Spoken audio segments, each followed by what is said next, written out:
Shalom, salam sejahtera buat pemirsa Pijar TV di mana saja berada. Hari ini kita kembali berjumpa di dalam program Ku Tahu Yang Ku Percaya. Dan saudara-saudara, program Ku Tahu Yang Ku Percaya saat ini itu bertemakan misiologi atau terkait dengan penginjilan atau amanat Tuhan Yesus untuk memberitakan Injil kepada seluruh bangsa. Dan program Ku Tahu Yang Ku Percaya kali ini itu akan membahas potongan-potongan dari film Kisah Kasihnya. Film Kisah Kasihnya adalah satu film bertemakan misi yang diproduksi oleh Pijar TV pada tahun 2024. Dan film ini mengangkat tentang kisah bagaimana seorang yang dipanggil oleh Tuhan, dipersiapkan oleh Tuhan, dibentuk oleh Tuhan untuk menjadi berkat dalam pemberitaan Injil bagi banyak orang. Dan kami berterima kasih karena semua saudara sudah berdonasi atau mendukung dalam doa, waktu, tenaga di dalam produksi film ini. Dan apabila saudara belum pernah menonton film ini, saudara bisa menonton film ini di YouTube Pijar TV atau dengan scan barcode di layar Anda. Anda bisa menonton film ini dengan gratis. Dan program Ku Tahu Yang Ku Percaya ini akan membahas cuplikan-cuplikan dari film ini, dan sebenarnya ada banyak bagian dari film ini yang mengandung kebenaran yang bersifat misiologis, dan itulah yang mau kami bahas. Dan karena itu juga saudara, kalau saudara mau mendukung program ini supaya jadi berkat bagi banyak orang, saudara bisa mengambil bagian dengan mengirimkan donasi saudara. Yang ada di layar saudara adalah rekening dari Yayasan Pelayanan Media. Saudara boleh kirimkan donasi saudara di sana dan dipakai untuk menyebarkan kebenaran firman Tuhan kepada banyak orang. Nah, dalam episode-episode sebelumnya ada banyak potongan dari film Kisah Kasihnya yang sudah kami bahas. Dan kali ini kami akan membahas lagi satu potongan dari film Kisah Kasihnya. Mari kita sama-sama menyaksikannya. Bermula dari rencananya menginjil di kayu aro selama 2 bulan, kini sudah 1 tahun ia berada di sana. Inilah cara Tuhan mengajar Samuel, bahwa ini bukan tentang kisah pelayanan Samuel, tapi tentang kisah kasihnya, tentang pekerjaannya, dan Samuel semata-mata hanyalah sebuah alat di tangannya yang mau turut kehendaknya, mana-mana Tuhan panggil.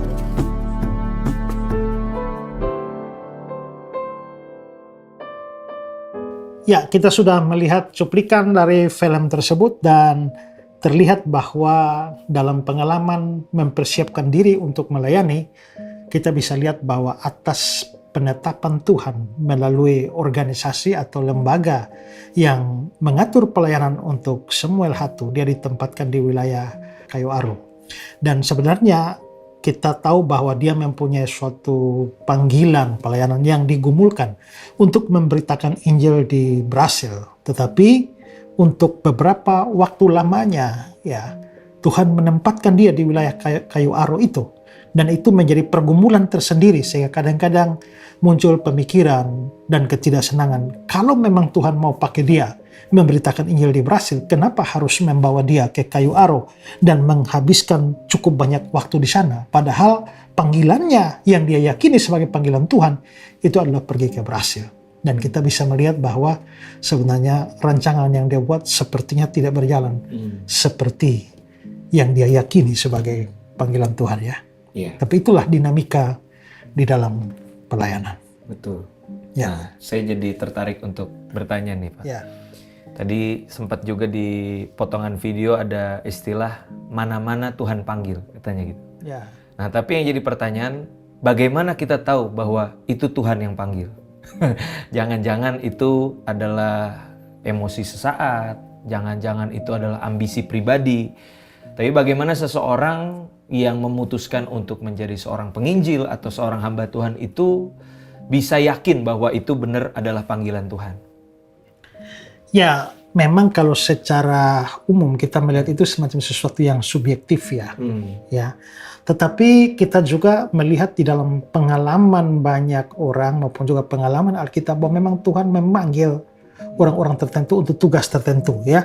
Jadi mungkin pertama-tama adalah kita melihat bahwa kita perlu menguji panggilan itu, ya.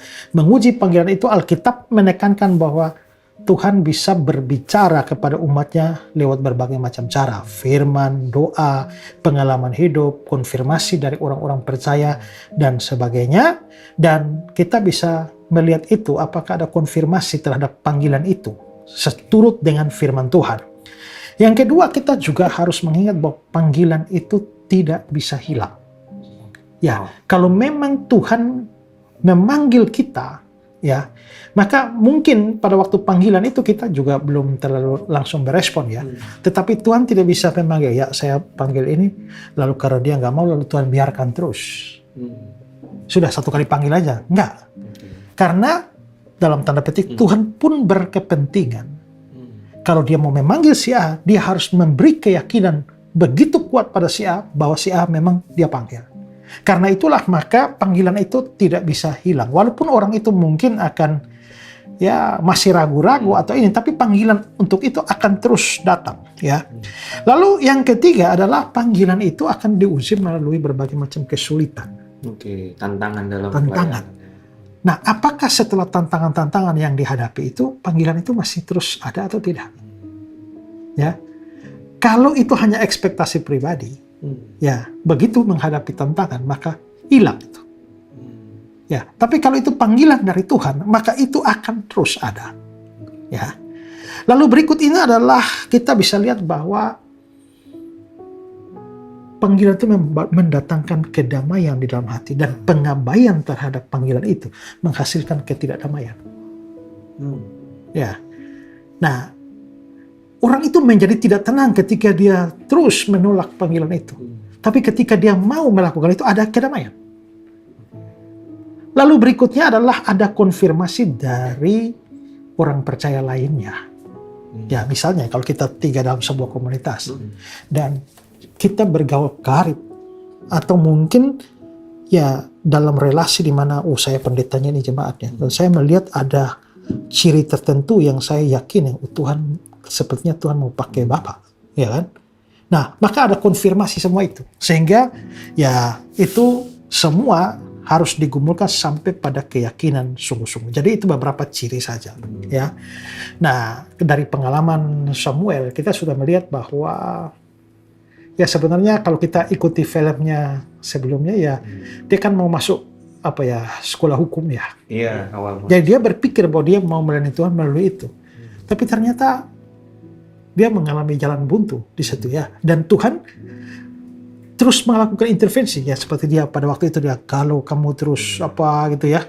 Nah, kamu akan mempermalukan dirimu sendiri. Jadi Tuhan dalam tanda petik berkepentingan memberikan keyakinan kepada orang itu. Sehingga tidak bisa Tuhan memanggil orang itu, tapi orang itu tetap berada dalam keraguan-raguan bahwa saya ini dipanggil Tuhan apa tidak, ya.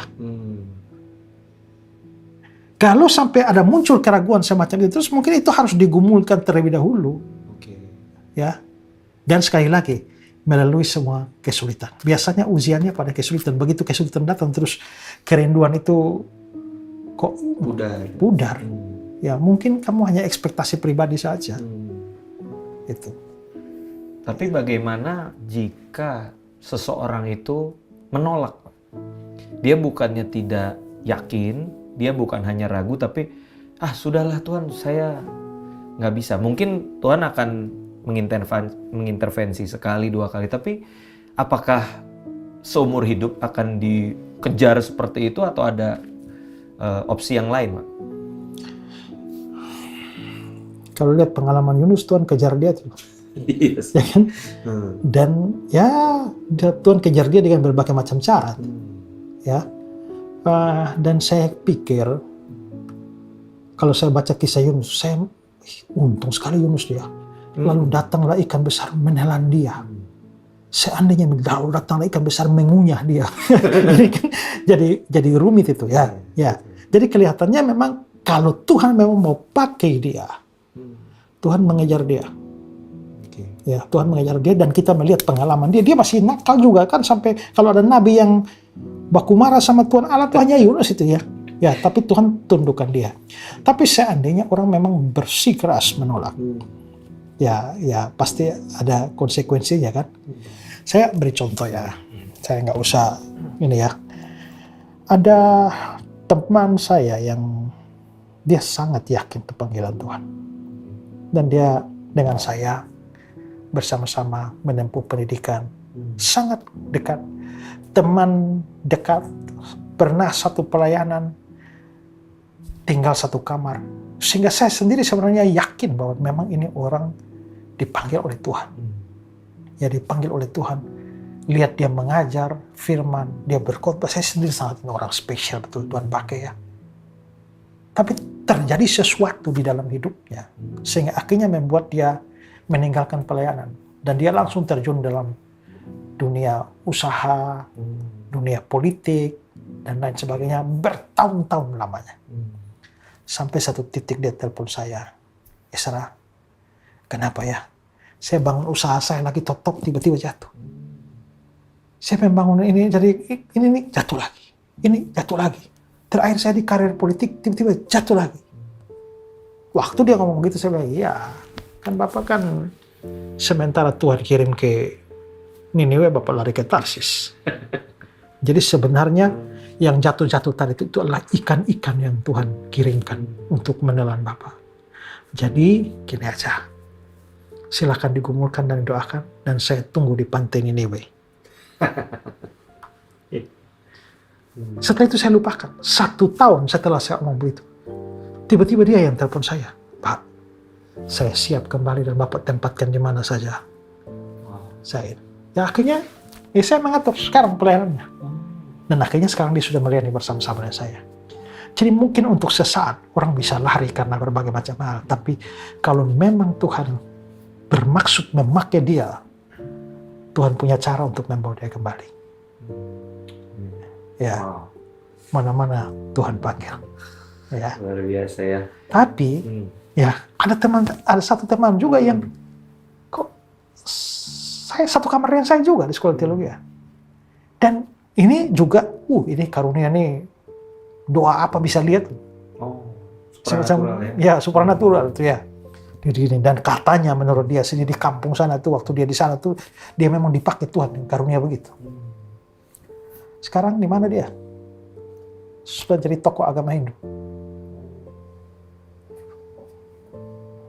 Artinya bahwa memang ada orang-orang yang ya betul-betul Tuhan panggil sungguh-sungguh. Tapi ada juga yang karena dorongan orang, karena ekspektasi saja.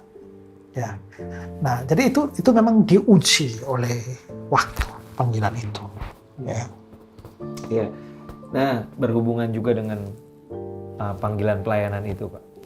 Ketika seseorang sudah masuk nih ya Bapak ya, dalam panggilan pelayanan, lalu di tengah perjalanan apa yang menjadi ekspektasi itu bertolak belakang dengan realita. Ya sebut saja cerita tadi Pak Samuel Hatu. Nah, dia sudah merancangkan berapa lama dia akan melayani, lalu berlanjut ke Brasil dan seterusnya gitu. Nah, tapi ternyata tidak sesuai dengan harapannya, realita itu. Nah, apakah artinya ketika seseorang membangun sebuah pelayanan, di situ kan ada timeline. Saya dari sini mau ke sini, saya dari situ mau ke situ gitu kan, sudah diatur sedemikian rupa. Lalu dia sudah punya goal setting apa yang dia mau capai. Tapi karena melihat realita itu dia bilang, ya sudahlah.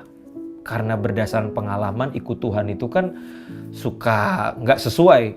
Ya udah kalau gitu go with the flow aja, kita ngalir aja lah, nggak usah bikin perencanaan matang-matang, toh ujung-ujungnya suka-sukanya Tuhan. Nah, apakah seperti itu Pak? Atau mungkin ada batasan-batasan tertentu sehingga seseorang bisa tetap mempersiapkan segala sesuatu dengan maksimal, tapi ketika realita itu tidak sesuai harapan, dia tetap bisa survive di tengah pelayanan itu? Ya, banyak pengalaman menunjukkan bahwa apa yang kita rencanakan tidak terjadi. Lalu mungkin sebagai akibat daripada itu, orang pikir, kalau kita mau usah bikin rencana lah. Nggak jalan sesuai juga ya. Mending mengalir saja ikut rencana Tuhan ya. Tapi dia lupa juga bahwa di Alkitab Tuhan juga memerintahkan orang untuk bikin rencana. Ya kan? Ya kalau kita misalnya lihat di Lukas 14 ya. Sebab siapakah di antara kamu yang kalau mau mendirikan sebuah menara tidak duduk dahulu menghitung biayanya kalau cukup uangnya untuk menyelesaikan pekerjaan itu. Artinya memang kita bisa melihat bahwa Alkitab juga memerintahkan kita untuk membuat rencana.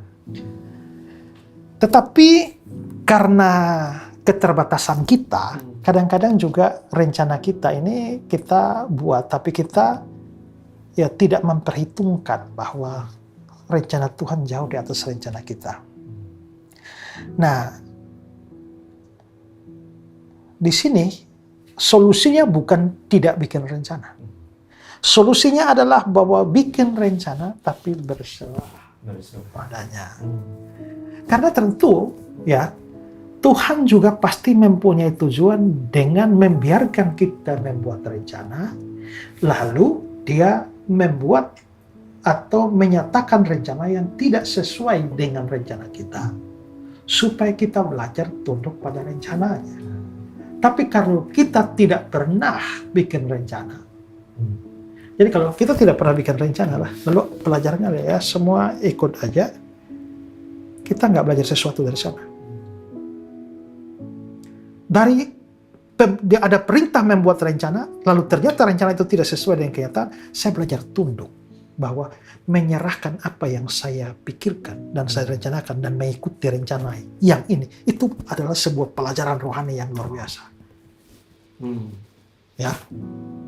Ya kalau dalam pengalaman Samuel ya, sudah rancang berhasil, ternyata Tuhan kasih di sana. Nanti kita lihat justru di dalam filmnya ini kita bisa melihat bahwa ternyata ada pelajaran penting yang Tuhan kasih dengan taruh dia di kayu aru kan. Dan itu pasti akan menentukan pelayan dia berhasil. Coba marilah kita mikir beginilah, Raja Daud. Daud itu kan diurapi semua jadi raja. Dia diurapi jadi raja, sedangkan Raja Israel sendiri belum lengser. Ya kalau mau ikut yang tunggu lengser baru tabiskan dia jadi raja langsung dan memerintah. Ini raja belum lengser, dia sudah ditabiskan. Habis tabis dia jadi raja, urapi dia jadi raja. Pergi ke istana sebagai apa? Sebagai pelayannya Saul. Ya. Lalu akhirnya dikejar lagi. Tadinya dipanggil ke istana main kecapi kan. Dia kan raja kan harus di istana kan. Sekarang dipanggil main kecapi di istana kan udah dekat dengan istana. Tiba-tiba dimusuhi Saul. Lari jauh lagi dari istana. Rupanya jalan berputar segala macam, baru dia datang jadi raja.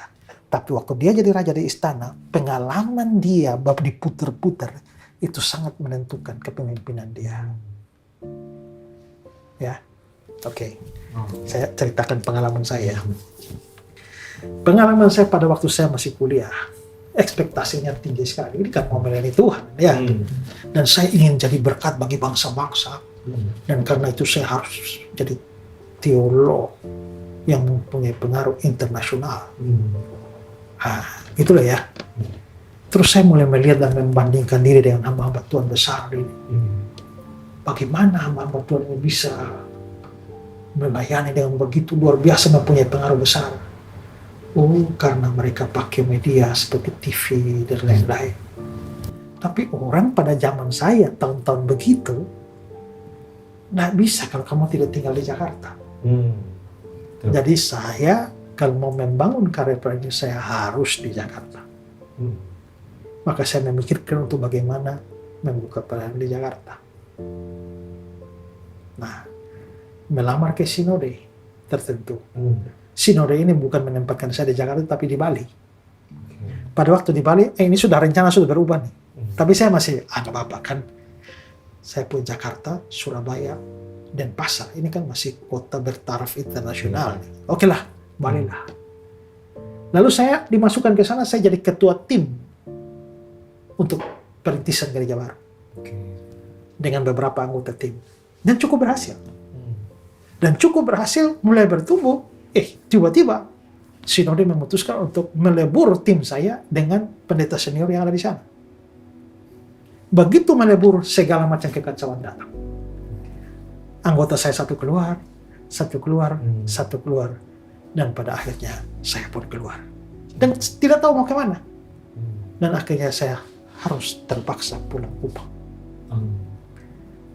Dan saya nggak puas, aduh ini mimpi semua hancur ini. Ya kan? Mau menjadi hamba Tuhan besar, ternyata pulang kampung. Ini sudah nggak sesuai rencana. Tapi pada saat itu saya berserah. Dan Tuhan yang mau saya di mana sebenarnya? Kalau Tuhan mau saya di luar Kupang, tutup ini pintu pelayanan semua di Kupang. Tapi kalau Tuhan mau saya di dalam Kupang, tutup semua pintu pelayanan di luar Kupang. Dan ternyata yang Tuhan tutup adalah di luar Kupang. Dan akhirnya saya masih ingat persis saya duduk bersama di sebuah pohon jati. Gimana pelayanan saya? Mau dikenal luas dalam pelayanan kok pulang kampung kayak begini? Yang mana itulah Kupang masih ya sebentar ke belakang. Sebentar saya duduk di pohon jati itulah saya yakini sebagai Tuhan berbicara. Yesra, kau ingat bukan Bethlehem yang bikin Yesus dikenal. Yesus yang bikin Bethlehem dikenal. Berarti bukan tergantung tempatnya. Ya sudah, oke lah. Apapun terjadi sudah saya di Kupang. Maka akhirnya saya memulai pelayanan di Kupang. Sampai hari ini. Waktu itu belum ada internet, belum ada YouTube. Dan saya nggak tahu internet. Tahu-tahu muncul internet, muncul YouTube. Akhirnya ya sudah, pakai internet itu. Internet saya bisa jadi berkat juga bagi bangsa-bangsa ya. Tiba-tiba ketemu Pijar TV lagi. Wah ini ya makin ini ya. Oh ternyata cara Tuhan kan begitu. Artinya kita punya pikiran yang cepat dengan segala macam ekspektasi kita. Tapi ternyata Tuhan pakai perubahan rencana untuk membuat sebuah pembentukan bagi kita, persiapan untuk waktu dia pakai kita sesuai dengan maunya dia, kita sudah siap. Jadi sebenarnya yang penting bukan hanya Tuhan pakai, tapi proses itu ya. Dan dalam proses itu kita belajar untuk merelakan mimpi-mimpi kita yang mungkin tidak sesuai dengan yang Tuhan harapkan. Kita sedang masuk dalam proses pengudusan itu ya, pemurnian, motivasi dan sebagainya. Dan berarti prinsip di Roma 8 ayat 28 itu berlaku ya, bahwa Tuhan bekerja dalam segala sesuatu. Jadi ada lagu tua, kehendak Tuhan laksanakan, ku tanah liat kau perjuangan. Jadikan aku sesukamu, aku menunggu di kakimu. Waktu saya masuk sekolah teologi yang pertama, Pak, kebaktian pembukaan pendeta khotbah bahasa dan semesta. Mari ikutlah aku, kamu akan kujadikan penjara manusia. Lalu pendetanya bahas kata demi kata. Pertama, mari, undangan Tuhan. Nah, tapi yang kedua, ikutlah aku. Ikutlah aku. Ikutlah Kristus.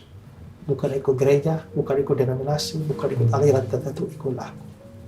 Ya, tapi yang ketiga, kamu akan kujadikan. Ingat ya, kamu tidak menjadikan dirimu sendiri. Kamu akan kujadikan. Banyak orang ikut Tuhan mulai Tuhan, tapi dia mau menjadikan dirinya sendiri. Aku mau jadi ini, aku mau jadi itu, aku mau jadi ini. Tidak, kamu akan kujadikan.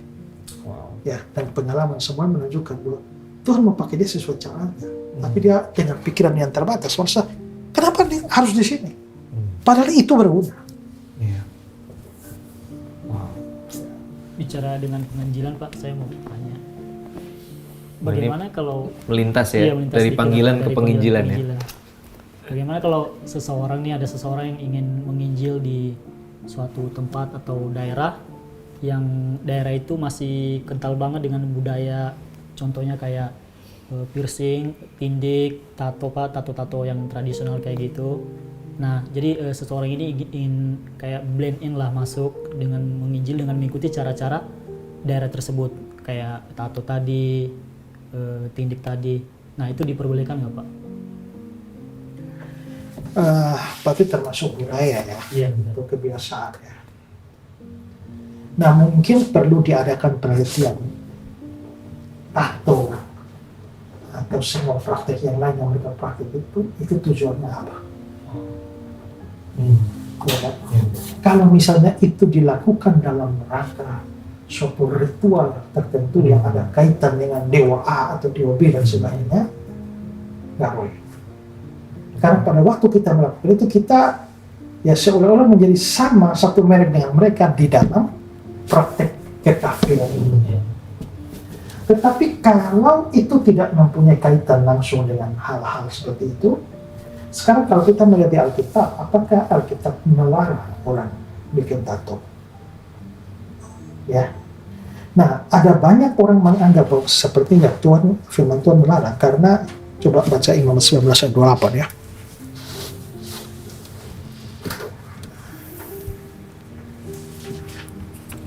Imamat 19 ayat 28. Janganlah kamu memberisi tubuhmu karena orang mati, dan janganlah merajalah tanda-tanda pada kulitmu.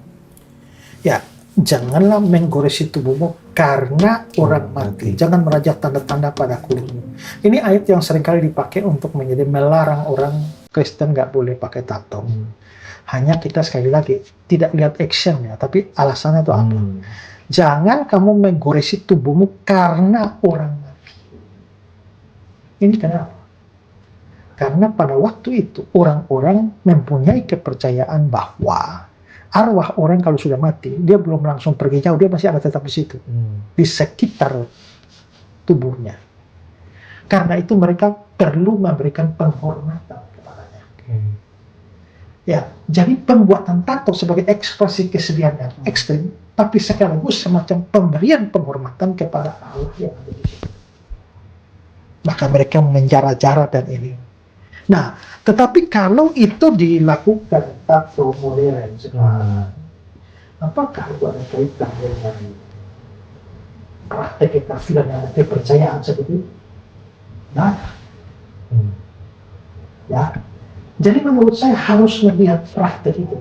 Karena kita mesti punya prinsip dari dia. Kalau ada perintah, ada larangan, jangan lakukan. Kalau ada perintah, tidak ada perintah, tidak larangan, boleh lakukan, boleh tidak. Tapi standarnya pertama untuk kemudian Tuhan, pertimbangkan. Misalnya menjadi batu sandungan. Betul. Ya. Tapi juga kita lihat bahwa kalau itu misalnya tidak mempunyai kaitan dengan okkultisme tertentu, misalnya ya supaya lebih diterima, bolehkah? Sekarang kalau kita mempelajari doktrin atau teologi yang Paulus terkait sunat, Paulus itu kan sunat ini adalah sesuatu yang wajib dilakukan oleh orang. Ya. Tapi ketika sunat itu dianggap sebagai satu syarat keselamatan, Paulus sangat menolak konsep seperti itu. Kalau kamu menyunatkan dirimu, Kristus tidak berguna bagimu. Ya kan? Bersunat atau tidak bersunat tidak penting. Tapi Paulus mau dia menemukan seorang murid untuk mau dipakai untuk pemerintahan ibadah orang Yahudi, yaitu Timotius. Coba kita lihat Kisah Rasul 16 ayat 1 sampai ayat 3. Kisah Para Rasul 16 ayat 1 sampai 3. Paulus datang juga ke Derbe dan ke Listra. Di situ ada seorang murid bernama Timotius. Ibunya adalah seorang Yahudi dan telah menjadi percaya, sedangkan ayahnya adalah seorang Yunani. Timotius ini dikenal baik oleh saudara-saudara di Listra dan di Ikonium.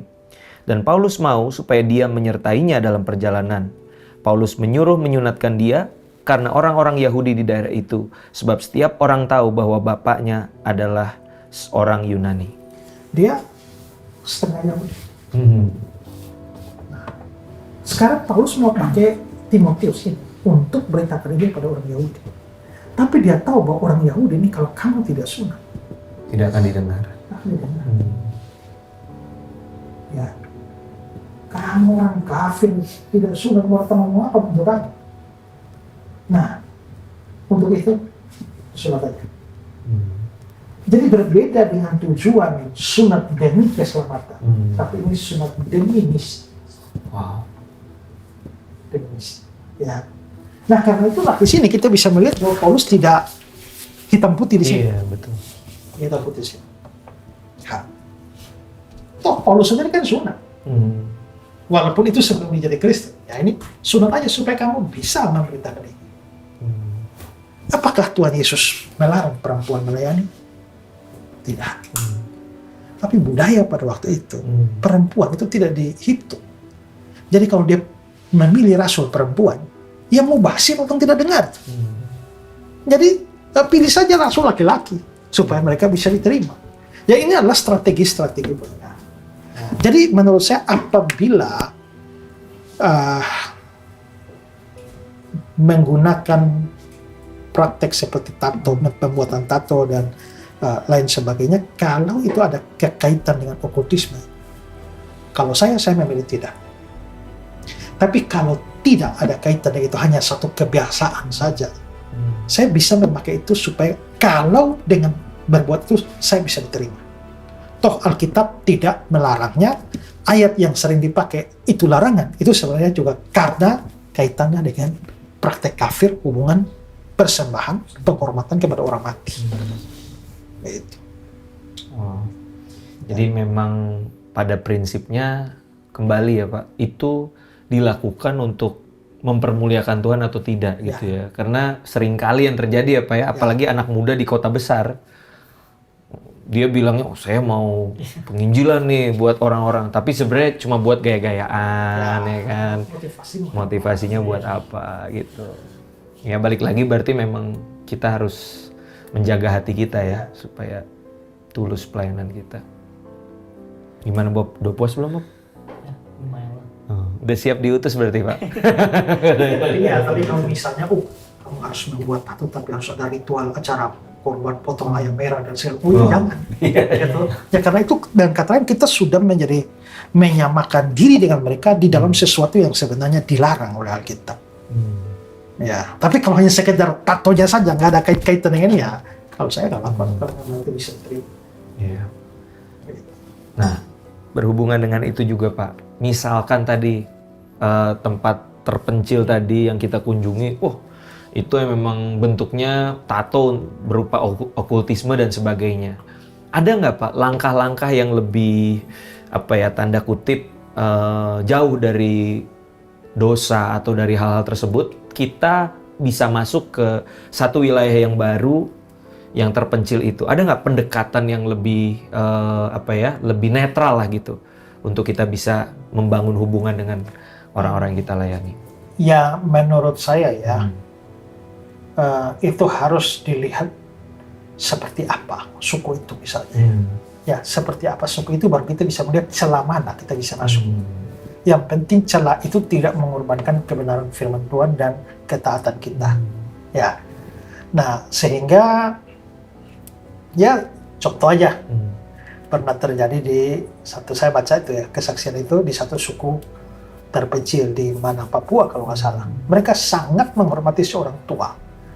Ya, sangat menghormati seorang tua dan banyak praktek yang tidak sejalan dengan firman Tuhan dalam suku itu.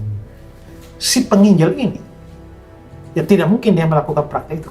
Tapi dia setelah itu dia tahu kalau mau diterima, maka harus berjalan ketika perempuan tua di situ tuh harus membuka kakinya dan kamu harus melewatinya.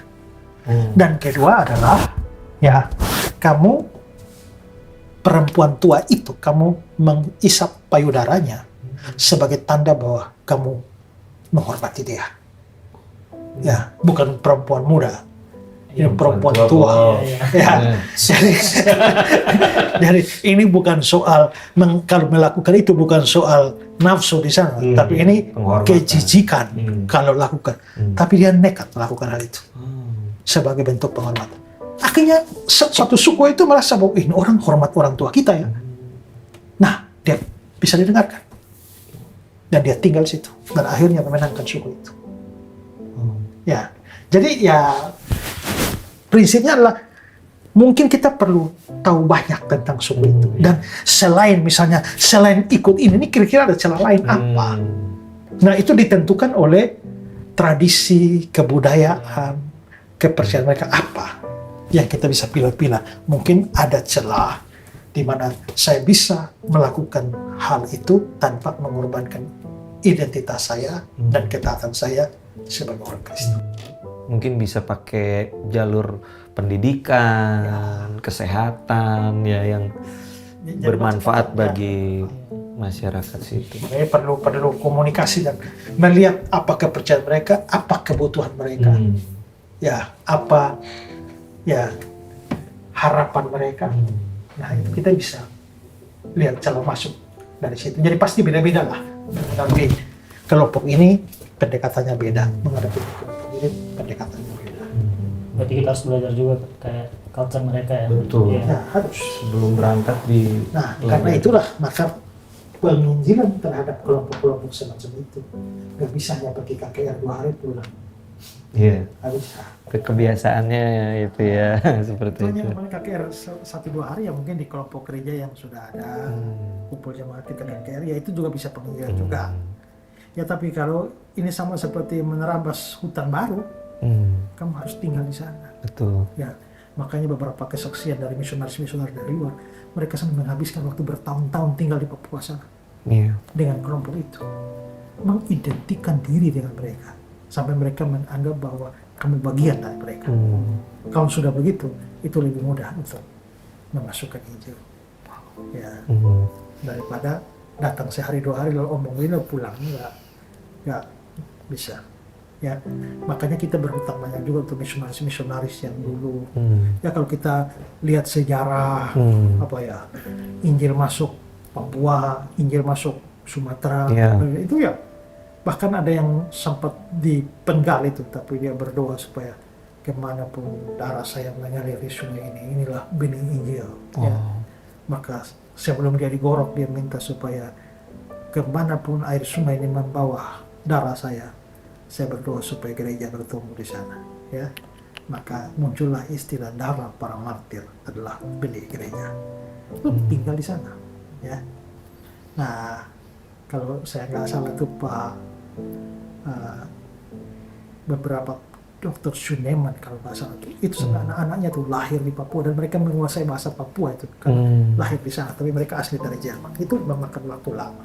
Betul. Ya, tapi akhirnya bisa memenangkan suku-suku itu. Begitu. Ya saudara-saudara, demikianlah percakapan kami seputar misi atau pemberitaan Injil, panggilan pelayanan, dan beberapa hal yang lain yang dibahas dari cuplikan film kisah kasihnya, film misi yang diproduksi oleh Pijar TV.